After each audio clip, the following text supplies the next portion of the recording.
Most people don't realize their prayers are just panic in disguise. I didn't either until I did. Prayer had become an unusable relic from a version of me that begged more than she trusted. But then I heard David Giam's definition, and it changed everything. Come sit with me for a moment.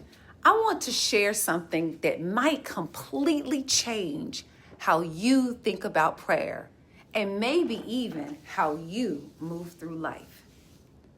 You know that feeling when you're desperately asking for something to change? When you're on your knees, literally or figuratively, pleading with the universe to please just make things different. I've been there too. We all have. But what if I told you that the very way most of us pray is actually working against us?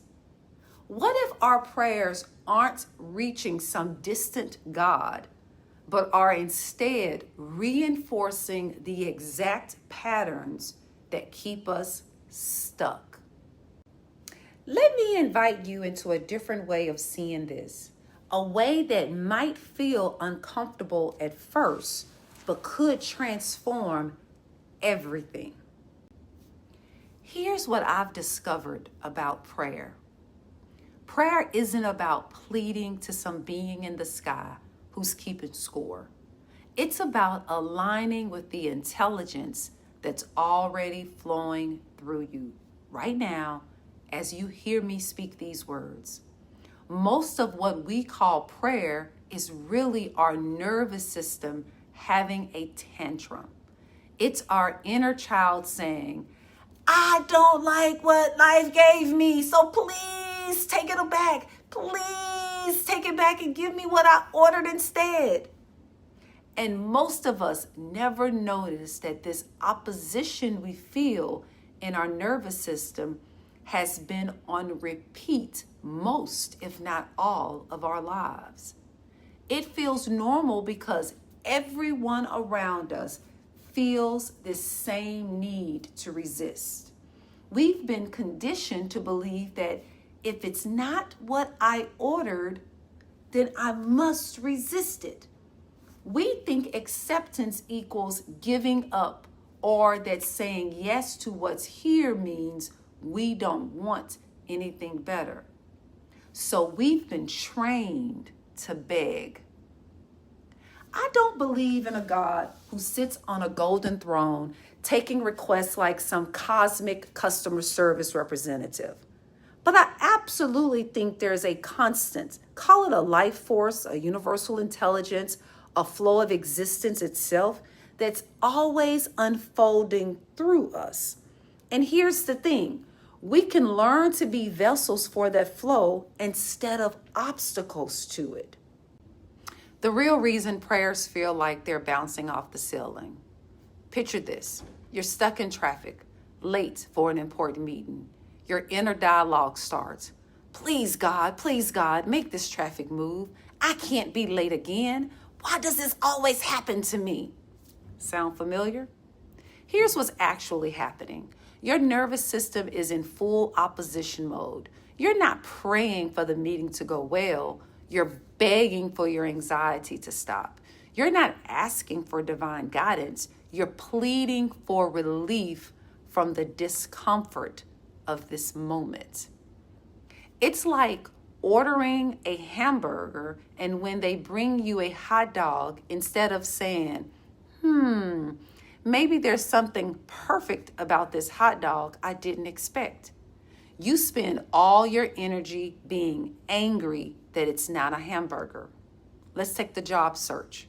You've been unemployed for months. Every night you pray, please let me get a job.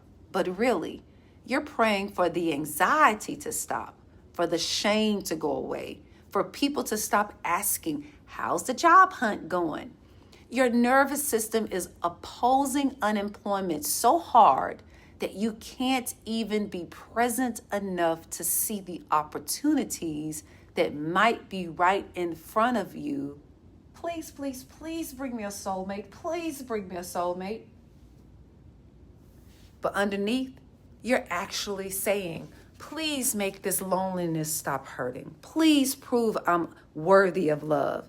Your system is so busy resisting being single that you're not available to become the person who could actually hold a beautiful relationship.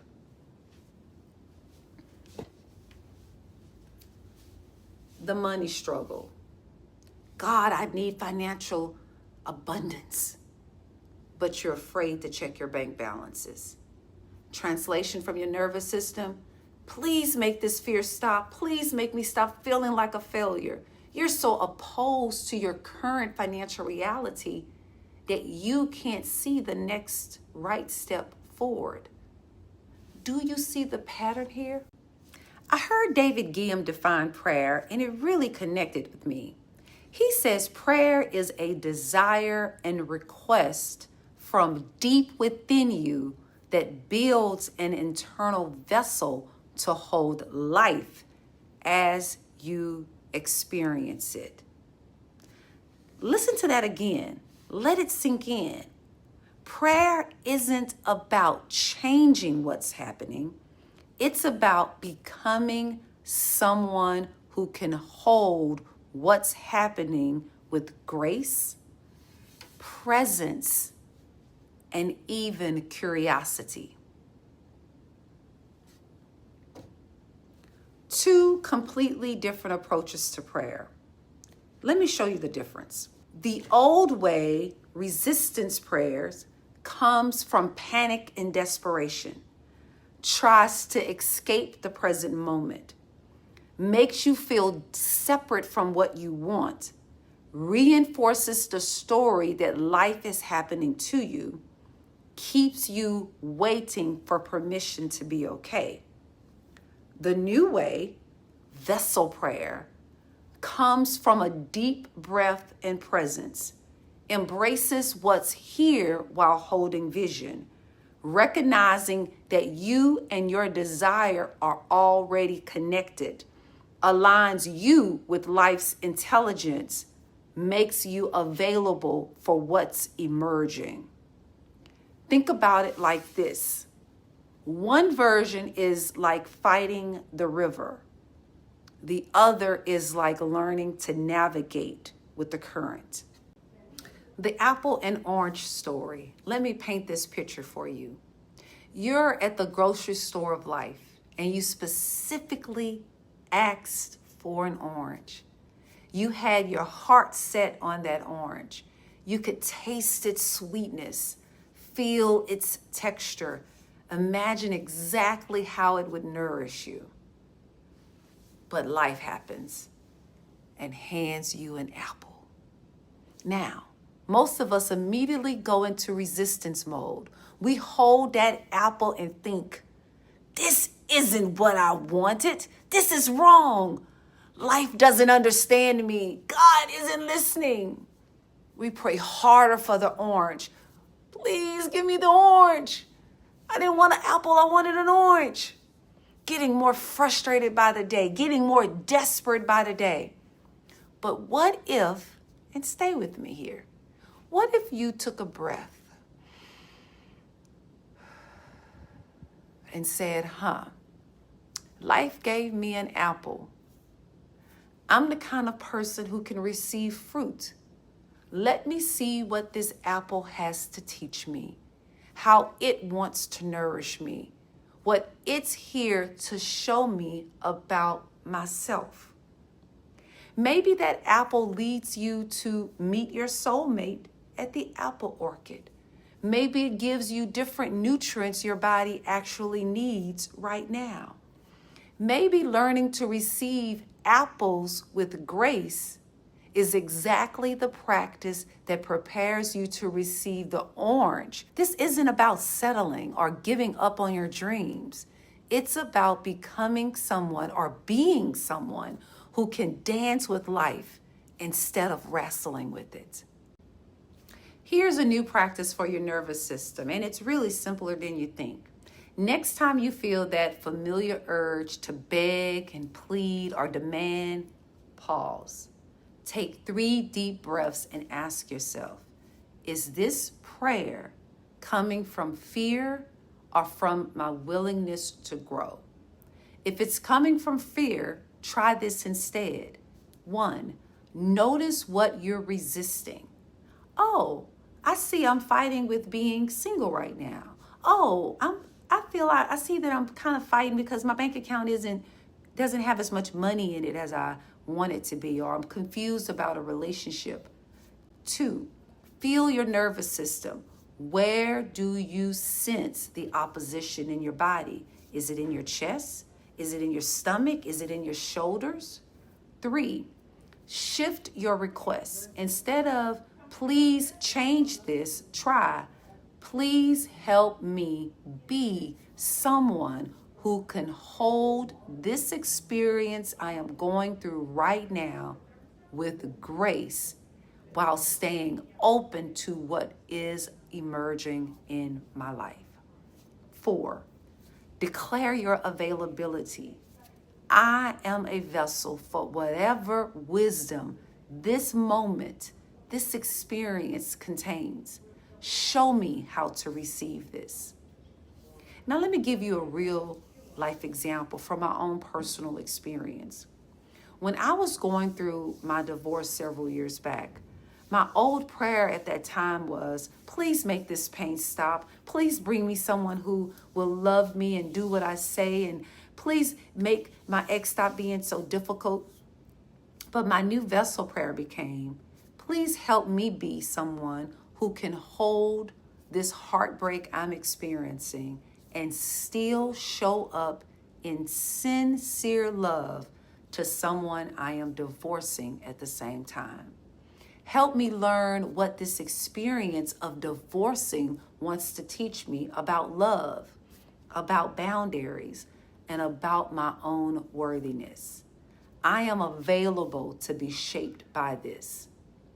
The situation with my husband didn't magically fix itself overnight, but I stopped fighting with reality, and that changed everything about me, my life, and my relationship with my husband.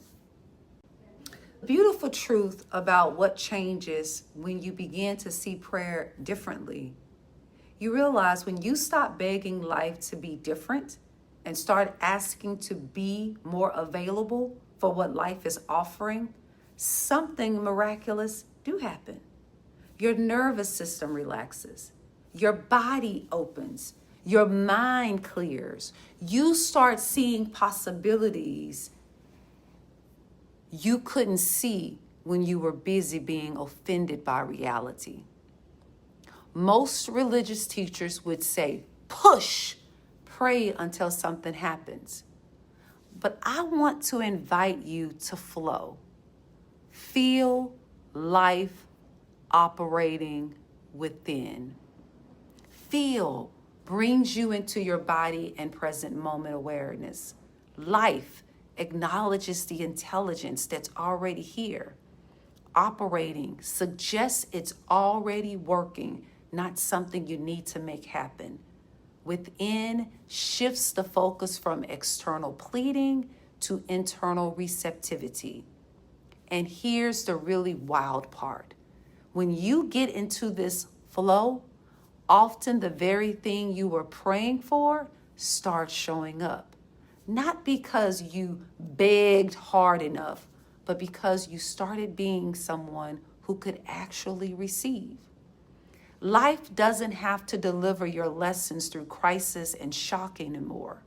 It can speak to you through synchronicity, through gentle nudges, through doors that open easily. When your nervous system stops opposing the moment, the constant, life's own intelligence can flow through you instead of having to work around your opposition. Your life becomes the prayer. Imagine moving through days, not as someone who's waiting for life to get good, but as someone who's curious about what life is offering right now. Imagine waking up. Instead of immediately scanning for what's wrong, you take a breath and you think, I wonder what wants to emerge through me today. Imagine being in difficult conversations, challenging situations, unexpected changes, and having this underlying trust that says, I can handle this. I'm built to be a vessel for whatever life brings. This isn't about becoming passive or giving up on your dreams. It's about being so present, so available, so aligned with life's intelligence that your dreams can actually find and flow through you no matter what you are experiencing. The questions that change everything. So here's what I want to leave you with. What's one thing you've been praying for, desperately asking life to change, that you could instead become available for by training your nervous system to say yes to what's here and now? Maybe it's that job situation. Maybe it's your relationship status. Maybe it's your health, your finances, your family dynamics, a dream you've been waiting to come true. What if instead of begging for it to be different or negatively labeling others to comfort your frustrations about what has just happened in your life, you just asked, how is this moment trying to build me into someone who can hold what I desire? What if you trusted that life isn't punishing you, but building you? What if your current reality isn't the problem, but the classroom? Come back to these questions. Sit with them. Let them work on you. Because when you shift from begging life to change to asking life to shape you, everything becomes possible because every experience becomes usable. Your life becomes the prayer. And that, my friend, is when real magic begins. Take a moment right now. Breathe. Feel what's here. Ask yourself, what is this moment asking me to be? And listen. Really listen. Life is always speaking. We just need to learn its language and speak words that flow with it.